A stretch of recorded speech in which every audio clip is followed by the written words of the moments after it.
আসসালামু আলাইকুম। আজকে আমরা ডিটারমিনারকে ব্রেকডাউন করার চেষ্টা করব। ডিটারমিনারের সবচেয়ে গুরুত্বপূর্ণ আলোচনা নিয়ে আসলাম।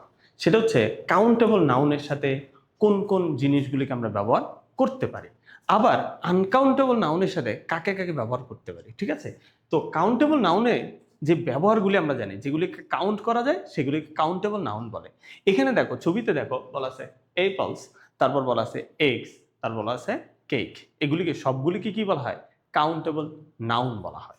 আচ্ছা, এখানে তুমি লক্ষ্য করে দেখবা, এখানে দেখানো হচ্ছে a few, few, very few, আরেকটা বলা হচ্ছে সাম।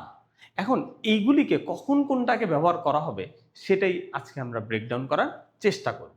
এখন তুমি লক্ষ্য করে দেখো, আ ফিউ এখানে আমরা বলতে বুঝি সেটা হচ্ছে 3টা থেকে 5টা এই সংখ্যার মধ্যে একটা রেঞ্জ। তাহলে কয়টা বলতেছি? 3টা থেকে 5টা এই সংখ্যার মধ্যে একটা রেঞ্জকে বলা হয় আফিউ। আচ্ছা, আফিউ বলতে বোঝানো হয় কিছু সংখ্যক আছে। এটা একটা পজিটিভ ভাইবস দেয় আমাদেরকে। তাহলে কি ভাইবস দেয়? পজিটিভ ভাইবস দেয়। এখন তাহলে এখানে আছে অ্যাপলস। তাহলে অ্যাপলস যদি আমরা বলি, তাহলে এখানে কয়টা অ্যাপলস বলা আছে? 4টা বলা আছে। তাহলে 4টার সময় আমি কাকে ব্যবহার করব? আমি ব্যবহার করব আ ফিউকে। তাহলে এখানে আমরা 3টা থেকে 5টা পর্যন্ত ব্যবহার করব আফিউকে।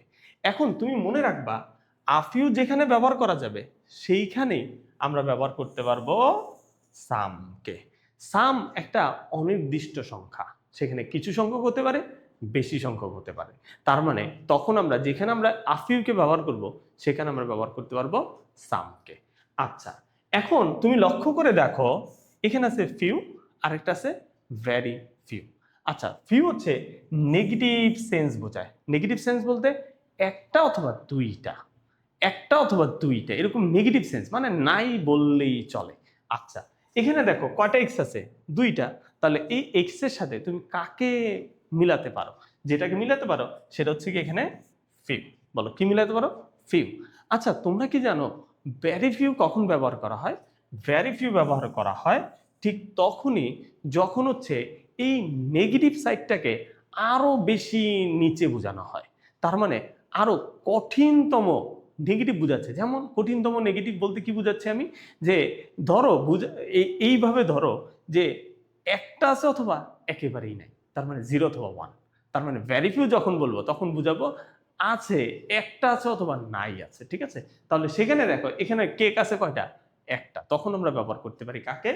Very few. কিন্তু মজার বিষয় হচ্ছে এই ফিউ, আফিউ, ভেরি ফিউ, সাম, এগুলির পরে যখনই কাউন্টেবল নাউন বসবে তাদেরকে আমরা প্লুরাল ফর্মে বসাবো। আবারও বলতেছি, তখন আমরা কি ফর্মে বসাবো? প্লুরাল ফর্মে বসাবো। কখনোই আমরা সিঙ্গুলার ফর্ম ব্যবহার করব না। তার মানে আমি যদি এখন একটা এক্সাম্পলস বলি, I have a few friends. দেখো, I have a few friends. আবার যদি আমি এভাবে বলি, আই হ্যাভ ফিউ ফ্রেন্ডস। দেখো, যখন আমি ফিউ বলতেছি তখনও ফ্রেন্ডস বলছি, যখন আফিউ বলতেছি তখন আমি কি বলতেছি? ফ্রেন্ডস বলতেছি। তাহলে এখানে এই 4টাকে আমরা এইভাবে মনে রাখতে পারি। এখন যদি আমরা বলি আনকাউন্টেবল যে নাউন আছে সেটাকে নিয়ে যদি কথা বলি, দেখো আনকাউন্টেবল নাউন। আচ্ছা, আনকাউন্টেবল নাউনে আমরা যেগুলিকে পেয়ে থাকি সেগুলো হচ্ছে এইরকম: আ লিটল, শুধু লিটল, ভেরি লিটল, আবার একটা কি পাই? সাম পাই। এখানে তাহলে একটা জিনিস লক্ষণীয়, সাম হচ্ছে কাউন্টেবল নাউনের সাথে বসে, আবার আনকাউন্টেবল নাউনের সাথে বসে। আচ্ছা, এখন ওইটার সাথে মিলে তুমি বলতে পারো আফিউ। আমরা কি বলেছিলাম? আফিউ আমরা বলেছিলাম যে আফিউ শব্দটা কার সাথে যাবে? আফিউ যাবে হচ্ছে যখন একটু পজিটিভ ভাইবস দিবে, তার মানে কিছু সংখ্যক আছে। আচ্ছা, এখন তোমাকে আমি বলতে পারি, যদি কিছু সংখ্যক আনকাউন্টেবল নাউনে কিছু সংখ্যক পজিটিভ কোনো ভাইবস দেয়, সেখানে তুমি ব্যবহার করবা কাকে? আ লিটলকে। বলো কাকে ব্যবহার করবা? আ লিটলকে। আচ্ছা, এখন তাহলে যেখানে আ লিটলকে ব্যবহার করা যাবে, তাহলে সেইখানে তুমি কাকে ব্যবহার করতে পারবা? সামকে ব্যবহার করতে পারবা। তাহলে এখানে দেখো কিছু সংখ্যক পানি আছে, এটাকে তুমি কিভাবে লিখতে পারো? হ্যাঁ, there is a little water.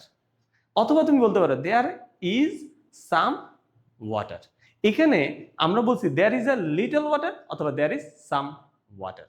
আচ্ছা, এখন তুমি এখানে দেখো লিটল, তার মানে আমরা ওইখানে শিখেছিলাম ফিউ থাকলে নেগেটিভ একটা ভাইবস। আচ্ছা, ওইটা তো সংখ্যায় গুণা যায়, আমরা একটা লিমিট বলেছিলাম 1 থেকে 2টা, কিন্তু এখানে কি লিটলের সময় কি আমরা সংখ্যায় গুনতে পারবো? এটা কিন্তু সম্ভব না আসলে। তাহলে সেখানে আমরা বলবো যে নাই বললেই চলে, মানে অল্প কিছু পরিমাণ আছে। তাহলে সেখানে তুমি এভাবে বলতে পারো যে এই যে দেখো একটা রেখা আছে, এইরকম ভাবে তুমি বলতে পারো যে এইরকম পরিমাণ আছে, মানে অল্প কিছু পরিমাণ আছে, ঠিক আছে? আচ্ছা, তাহলে লিটল বলতে কি বোঝানো হয়? অল্প কিছু পরিমাণ আছে। আর ভেরি লিটল মানে আরো বেশি নেগেটিভ বোঝাচ্ছে, মানে একেবারেই নাই। তাহলে সেখানে যদি আমরা বলি যে সাপোজ ধরো এইরকম, একেবারে নাই বললে চলে। হ্যাঁ, একেবারে নাই, ভেরি লিটল মানে একেবারে নাই, ঠিক আছে? আচ্ছা, এখানে একটা জিনিস হচ্ছে, সেটা হচ্ছে যে আনকাউন্টেবল নাউনের ক্ষেত্রে এখানে দেখো আমরা কয়েকটা এক্সাম্পলস দিয়েছি। সেটা হচ্ছে ওয়াটার, তারপরে বলেছি রাইস, তারপর বলেছি টি, তারপর বলেছি সুগার। আচ্ছা, এখন একটু আগে আমরা শিখেছিলাম a few, few, some, very few সবার সাথে হবে প্লুরাল ফর্ম। কিসের প্লুরাল ফর্ম? কাউন্টেবল নাউনের প্লুরাল ফর্ম। কিন্তু এখানে আমাকে মনে রাখতে হবে আনকাউন্টেবল নাউনের সাথে কখনোই প্লুরাল ফর্ম হবে না। তার মানে আনকাউন্টেবল নাউনকে কখনোই প্লুরাল করা যাবে না। তাহলে এখানে আমরা কখনোই a little, little, very little, some এর পরে কখনোই আমরা এস ব্যবহার করতে পারবো না, ঠিক আছে? তাহলে ওয়াটারস কখনো বলতে পারবো না, সবসময় আমরা বলবো ওয়াটার অথবা রাইস। হ্যাঁ, এইভাবে আমরা ব্যবহার করব। এখন একটা হচ্ছে বোনাস টিপস। সেই বোনাস টিপসটা হচ্ছে আমরা যেটাকে এখন শিখবো সেটা হচ্ছে দা ফিউ এবং দা লিটল। বলো দা ফিউ এবং দা লিটল। আচ্ছা, দা শব্দটা দিয়ে আমরা কি বুঝি সাধারণত? এখন দা শব্দটা কিন্তু কখন আমরা সবসময় বুঝে থাকি নির্দিষ্ট করা। তাহলে কি করা? নির্দিষ্ট করা। আচ্ছা, এখন যদি আমি বলি I have a few friends, আমার কিছু বন্ধু আছে, ঠিক আছে? The few friends I have is very royal. তাহলে ভেরি লয়াল। এখন আমরা যদি বলি যে ওই যে দা ফিউ, তার মানে আমার কাছে যে বন্ধু আছে ওই বন্ধুদের মধ্যে যেইগুলি আছে সেইগুলি সবাই কি খুবই লয়াল। ওকে, আচ্ছা, এখন আবার দেখো আমি যদি দা লিটল বলি, তাহলে আমি যদি এইরকম বলি আই হ্যাভ আ লিটল মানি, তাহলে আমার কাছে কি আছে? কিছু টাকা আছে।